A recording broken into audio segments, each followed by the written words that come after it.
नमस्ते क्लास। आज के हमारे इस हिस्टोरिकल एक्सप्लेनर में आपका स्वागत है। आज हम एक ऐसी कहानी पर बात करने वाले हैं जो साबित करती है कि अगर आप जमीनी हकीकत को इग्नोर कर दें तो बड़े से बड़े और शानदार आइडियाज भी कैसे एक पूरे के पूरे साम्राज्य को डुबो सकते हैं। हम बात कर रहे हैं दिल्ली सल्तनत के आखिरी दौर की। तो चलिए बिना किसी देरी के इस बहुत ही दिलचस्प मास्टर क्लास की शुरुआत करते हैं। आज के हमारे लेक्चर का सिलेबस कुछ ऐसा रहेगा। सबसे पहले हम देखेंगे तुगलक वंश की नींव, फिर हमारी नजर होगी आज के मेन केस स्टडी पर, जिसे हम सबसे बुद्धिमान मूर्ख कहते हैं। उसके बाद कल्याणकारी नीतियां और सत्ता का पतन, फिर टोपी पहने वाले सैयद, अफगान लोदी युग और आखिर में एडमिनिस्ट्रेशन मास्टर क्लास। हमारा मेन फोकस मोहम्मद बिन तुगलक के उन फेल हुए एक्सपेरिमेंट्स का पोस्टमार्टम करना होगा। तो चलिए सबसे पहले पार्ट से शुरू करते हैं, तुगलक वंश की नींव। देखते हैं कि इतनी स्ट्रॉन्ग शुरुआत के बाद भी ये सफर इतना छोटा क्यों रह गया। टाइमलाइन को देखें तो 1320 में गियासुद्दीन तुगलक ने खिलजी वंश के आखिरी शासक को हटाकर गद्दी संभाली। 1320 से 1325 के बीच उसने तुगलकाबाद बनवाया, जो दिल्ली का तीसरा शहर था। शुरुआत तो काफी जबरदस्त थी, लेकिन फिर 1325 में एक अचानक हुए एक्सीडेंट में उसकी मौत हो गई। और बस इस अचानक हुई मौत ने उसके बेटे जौना, जिन्हें हम इतिहास में मोहम्मद बिन तुगलक के नाम से जानते हैं, उनके लिए तख्त का रास्ता एकदम साफ कर दिया। अब आते हैं आज के सबसे अहम हिस्से पर, हमारी केस स्टडी द वाइजेस्ट फूल, यानी सबसे बुद्धिमान मूर्ख। सबसे बुद्धिमान मूर्ख सुनने में थोड़ा अजीब लगता है ना?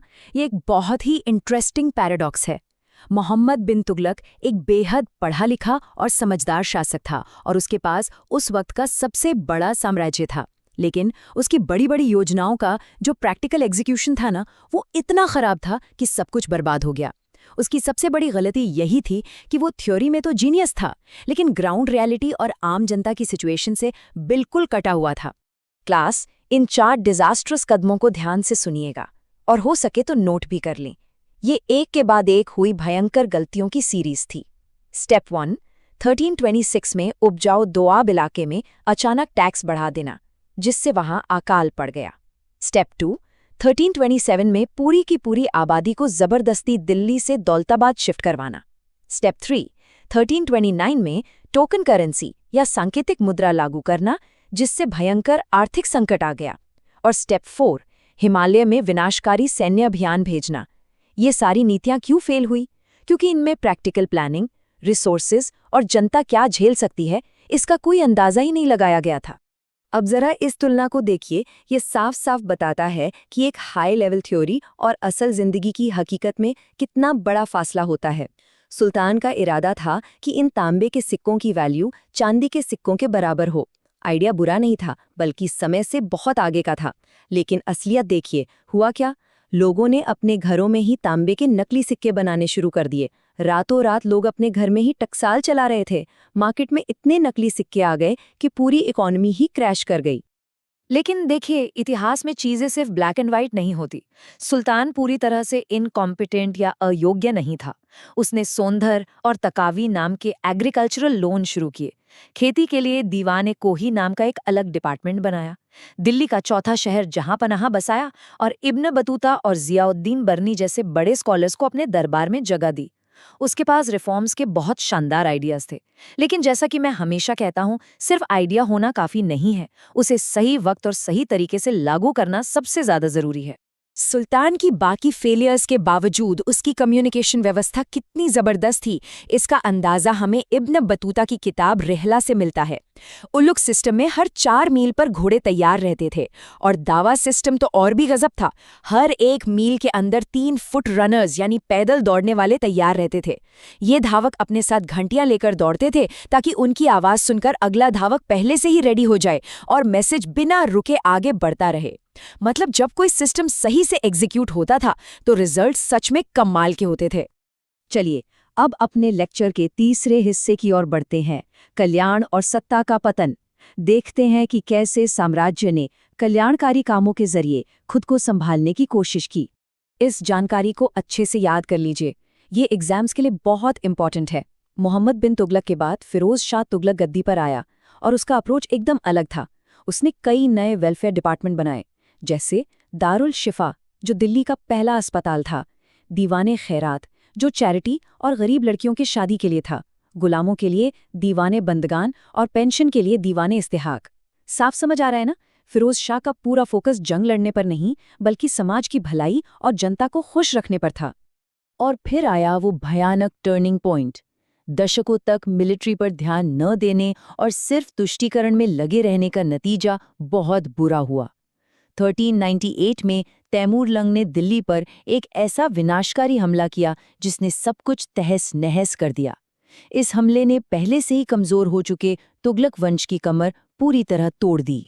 इस विनाश के बाद एक नए लेकिन काफी छोटे वंश का उदय हुआ।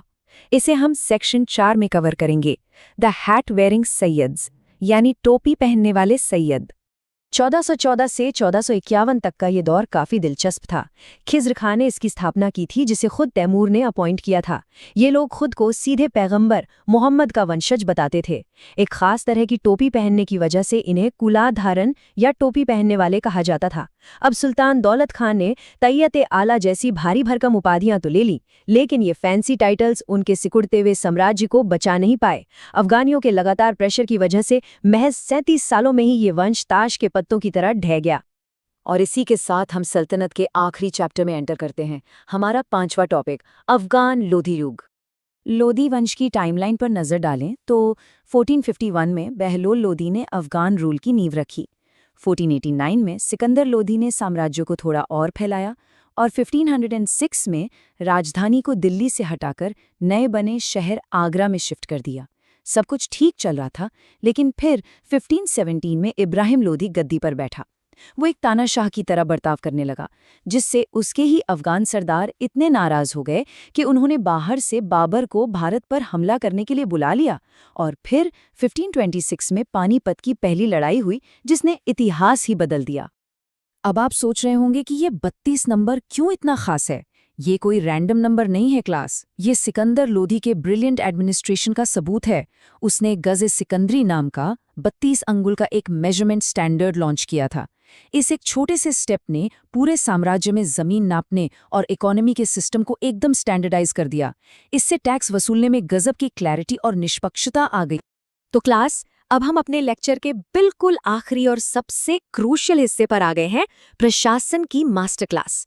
एक ऐसा अल्टीमेट स्टडी गाइड जो आपको पूरी दिल्ली सल्तनत का ब्यूरोक्रेटिक स्ट्रक्चर समझा देगा। हिस्ट्री के स्टूडेंट्स के लिए ये चार्ट किसी खजाने से कम नहीं है। ये समझना बहुत ज़रूरी है कि किस सुल्तान ने कौन सा डिपार्टमेंट बनाया। बलबन ने आर्मी को कंट्रोल करने के लिए दीवाने अर्ज बनाया। अलाउद्दीन खिलजी ने रुके हुए टैक्स वसूलने के लिए दीवाने मुश्त खरज और मार्केट कंट्रोल के लिए दीवाने रियासत बनाया। और हमारे मोहम्मद बिन तुगलक ने एग्रीकल्चर के लिए दीवाने कोही बनाया। ये दिखाता है कि इतने बड़े साम्राज्य को चलाने के लिए कैसा सॉलिड इंस्टीट्यूशनल स्ट्रक्चर चाहिए होता है। लेकिन देखिए, सिर्फ डिपार्टमेंट्स बनाने से कुछ नहीं होता। असली काम तो अफसर करते हैं ना। वजीर जो प्राइम मिनिस्टर होता था, अमील जो रेवेन्यू कलेक्टर था, मुक्ति या वाली जो इक्ता के मालिक होते थे, बरीद यानी जासूस, मुस्तौफी जो अकाउंटेंट जनरल का काम देखते थे, और आमिर जो गवर्नर होते थे। जासूसों से लेकर अकाउंटेंट्स तक ये एक बहुत ही कॉम्प्लेक्स लेकिन वेल ऑर्गेनाइज्ड मशीन थी जो इस पूरे एम्पायर को चला रही थी। आज के इस हिस्टोरिकल एक्सप्लेनर को ख़त्म करते हुए मैं आपको एक सवाल के साथ छोड़ना चाहता हूँ। ज़रा सोचिए, क्या प्रैक्टिकल विजडम या ज़मीनी समझ के बिना एक बहुत ही शानदार और तेज़ दिमाग वाला इंसान किसी साम्राज्य के लिए एक पूरी तरह से बेवकूफ़ इंसान से भी ज़्यादा खतरनाक हो सकता है? मोहम्मद बिन तुगलक की कहानी हमें इसी सवाल पर गहराई से सोचने के लिए मजबूर करती है। दिल्ली सल्तनत का गिरना सिर्फ एक राजवंश का अंत नहीं था, बल्कि ये भारत के इतिहास में मुगलों के एक नए और सुनहरे दौर की शुरुआत की प्रस्तावना थी। आज की क्लास में बस इतना ही। मिलते हैं अगले सेशन में एक और मास्टर क्लास के साथ।